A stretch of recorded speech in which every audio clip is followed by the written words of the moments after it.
शिक्षकगण और एवं मेरे प्रिय मित्रों, आज राष्ट्रकूट सदन से आप सबके सामने लाल बहादुर शास्त्री के बारे में कुछ बातें बताना चाहता हूँ।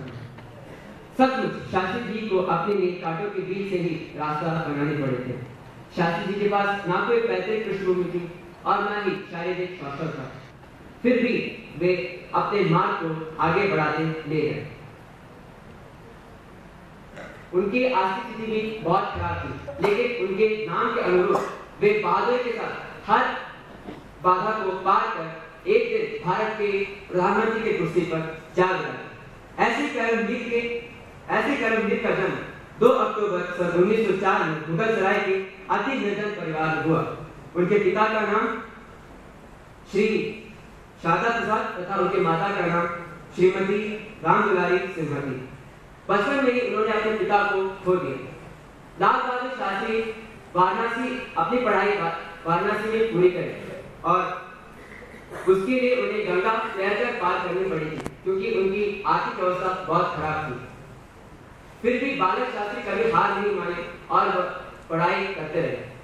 लाल बहादुर शास्त्री ने अनेक स्वतंत्रता आंदोलन में भी भाग लिया और इसी कारण उन्हें 2.5 वर्ष तक अक्षम कारावास का सजा भी भुगतना पड़ा। जेल से निकलने के बाद वे काशी विद्यापीठ के छात्र बने और वहां से शास्त्री की उपाधि भी प्राप्त हुई और वे लाल बहादुर शास्त्री के नाम से जाने जाने लगे।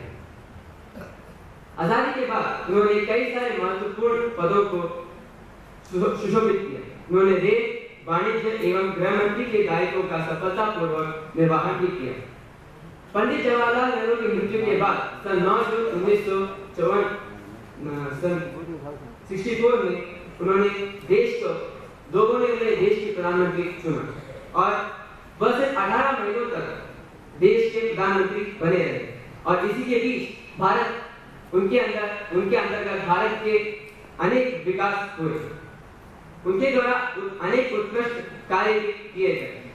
सन 1965 में भारत को विजय दिलाकर उन्होंने देश के मस्तक को बहुत ऊंचा किया और उन्होंने जय जवान जय किसान का नारा भी दिया और उन्होंने कहा कि जिस तरह सेना के जवान भारत की सुरक्षा के लिए महत्वपूर्ण है, उसी की तरह किसान भारत की खुशहाली के लिए भी महत्वपूर्ण है। सन 1986 में ताशकंद में शास्त्री जी पाकिस्तान के साथ समझौता के लिए गए और इसे हम ताशकंद समझौता कहते हैं, लेकिन उनकी हृदयगति में रुकावट आने के कारण भारत के सबसे लोकप्रिय प्रधानमंत्री की निधन हो गई और आज भी उनकी बातें हमारे मन